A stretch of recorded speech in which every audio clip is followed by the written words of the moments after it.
Parental discretion advised. Back to What a Story. Today's guest is a great comedian I've had the pleasure to share stage with. It is Evan Wunderlich. All Yeah. right, Evan, what's going on? Oh, I'm doing good. Yeah. Been doing gigs like every day. So yeah. Okay. So you're how long you been in doing comedy? About 10 years now, I guess. I don't know. Okay. Yeah. I And started when I was like 18 and now I'm like 29. I do a little bit of TV. I do music sometimes, did music just the other day. Oh, I draw cartoons. Yeah. Sometimes, yeah. That's about it. Oh, and okay. I run a comedy class as well. I'm starting that up. Oh, okay. And how's that going? Or is it just starting? It's just starting. It's gonna be in May. It's called Traumedy. So basically, we I help people with joke structure and how to process their trauma and turn it kind of a negative into a positive. That's good. And what got you into comedy?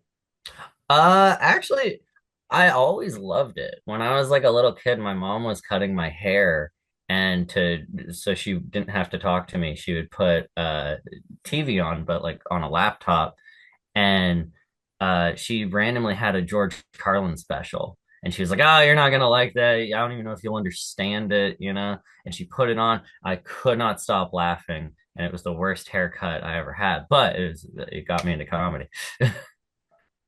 What's your story?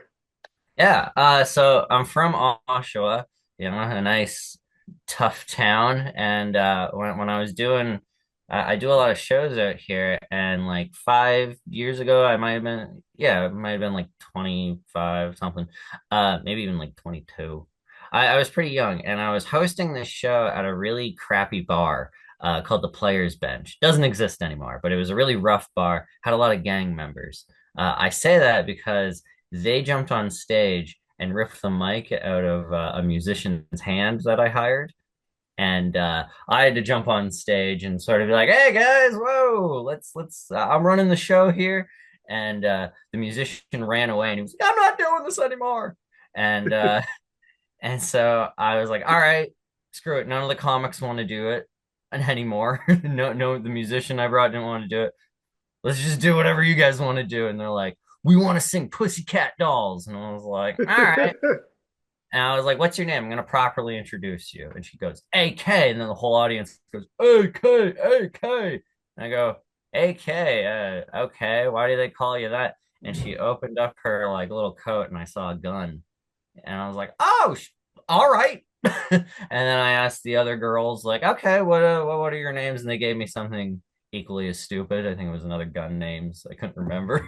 But after that, we had a great show. We finished up. I got paid. We hung out. We drank. And then as we left, it was me, my girlfriend at the time, and this kid we'll just call Barry. I won't give you his real name, but he's from Barry. Okay. And he's like 21, he's like 20 years old, and he was the biggest wimp I ever met. Because we got out, we got in our Uber, and then we saw these guys fighting outside the bar, like a normal Oshawa occurrence. And our Uber Hmm. driver turns around to us and goes, "We're gonna watch this." And I was like, "Yeah, yeah, let's watch the fight." And our Uber driver was like a young 20-year-old guy. Uh, and he turns around and he goes, "I'm a cop in training." And he gave us a business card that literally said Durham Region Police in training. And I was like, "Don't hand this out to anyone. This is embarrassing." And he actually, so he saw the two guys fighting. One guy then went to his car, pulled out another weapon. It was like a bat and a gun. And our Uber driver got out and he was trying to defuse the situation. He's like, "Guys, I'm a cop in training." And he pulls out his business card to hand to the guy with the gun. And the guy just points the gun at him and he's like, "Oh, never mind." And he like backed away back into our car.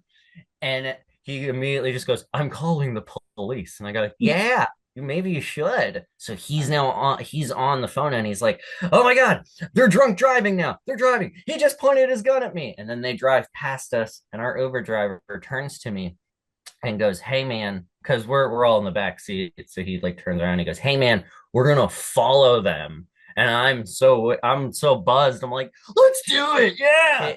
We're now in pursuit of the car. I'm having the time of my life. I'm cheering on the Uber driver. The Uber driver's on the phone still driving, and he's like, "I'm in pursuit. We're following him. He almost hit a car. He almost hit a pole. He almost hit a house." And before the car that was drunk driving almost hit a house, they did like a Yui because they saw that we were following them. And then our Uber driver cop did a Yui. So now we're face to face with each other, and we're looking at each other. And we're like, "What do we do now?" And we see a cop in the distance, but he doesn't have his lights on or anything. So we're like, "I don't think that's the cop we called." And I drunkenly took my entire body out of the window, started slamming on the car door, being like, trying to get the cop over here. And I'm like, "Hey, copper, come on, help." And the guy in the front seat, I guess, had a gun, points at me. I immediately get back in. I'm like, "Okay, not doing that again." That the cop finally pulls up slowly, goes, "What's going on?" That car, the drunk driver speeds off, and the cop's like, "Oh, bam."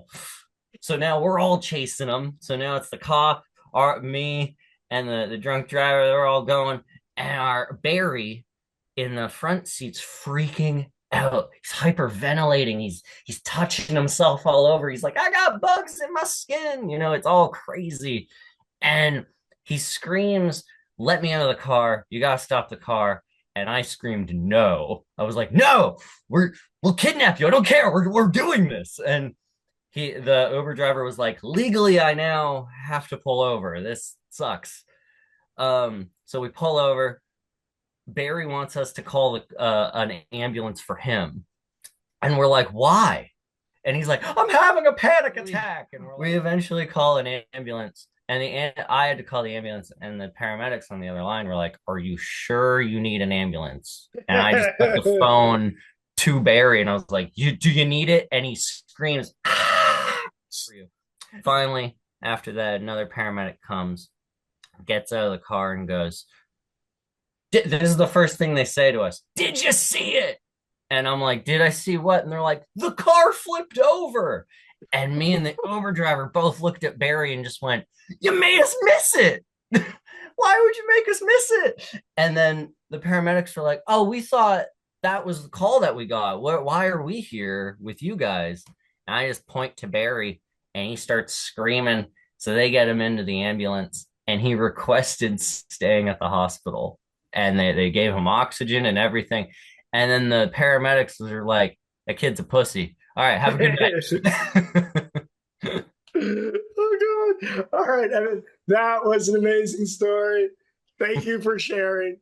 Yeah, if anybody wants to stalk you, what are your socials? Yeah, Evan W Comedy on Instagram and TikTok as well. Also, what is wrong with horses? They're just like drag queens. They're beautiful, they're elegant, and I kind of want to ride you, but I don't know how.